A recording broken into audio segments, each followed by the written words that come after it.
नीतिवचन 25। सुलेमान के नीतिवचन ये भी हैं, जिन्हें यहूदा के राजा हिजकिय्याह के जनों ने नकल की थी। परमेश्वर की महिमा गुप्त रखने में है, परंतु राजाओं की महिमा गुप्त बात के पता लगाने से होती है। स्वर्ग की ऊंचाई और पृथ्वी की गहराई और राजाओं का मन, इन तीनों का अंत नहीं मिलता।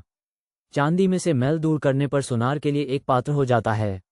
राजा के सामने से दुष्ट को निकाल देने पर उसकी गद्दी धर्म के कारण स्थिर होगी। राजा के सामने अपनी बड़ाई न करना और बड़े लोगों के स्थान में खड़ा न होना, क्योंकि जिस प्रधान का तूने दर्शन किया हो उसके सामने तेरा अपमान न हो, वरन तुझसे ये कहा जाए, आगे बढ़कर विराज। झगड़ा करने में जल्दी न करना, नहीं तो अंत में जब तेरा पड़ोसी तेरा मुंह काला करे तब तू क्या कर सकेगा। अपने पड़ोसी के साथ वाद विवाद एकांत में करना और पराये का भेद न खोलना, ऐसा न हो कि सुनने वाला तेरी भी निंदा करे और तेरा अपवाद बना रहे। जैसे चांदी की टोकरियों में सोनले सेब हो, वैसे ही ठीक समय पर कहा हुआ वचन होता है। जैसे सोने का नथ और कुंदन का जेवर अच्छा लगता है, वैसे ही मानने वाले के कान में बुद्धिमान की डांट भी अच्छी लगती है।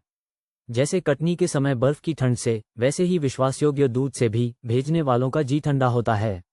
जैसे बादल और पवन बिना दृष्टि निर्लाभ होते हैं, वैसे ही झूठ मूठ दान देने वाले का बड़ाई मारना होता है। धीरज धरने से न्याय मनाया जाता है, और कोमल वचन हड्डी को भी तोड़ डालता है।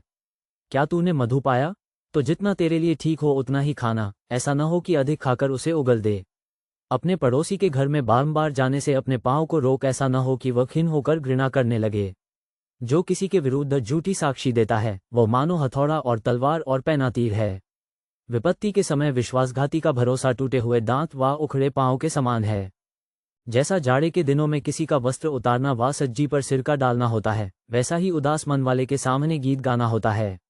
यदि तेरा बैरी भूखा हो तो उसको रोटी खिलाना, और यदि वह प्यासा हो तो उसे पानी पिलाना, क्योंकि इस रीति तू उसके सिर पर अंगारे डालेगा और यहोवा तुझे इसका फल देगा। जैसे उत्तरीय वायु वर्षा को लाती है, वैसे ही चुगली करने से मुख पर क्रोध छा जाता है। लंबे चौड़े घर में झगड़ालू पत्नी के संग रहने से छत के कोने पर रहना उत्तम है।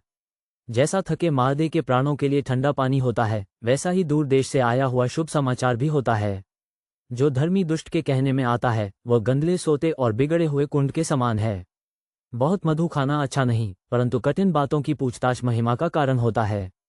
जिसकी आत्मा वश में नहीं, वह ऐसे नगर के समान है जिसकी शहरपनाह नाका करके तोड़ दी गई हो।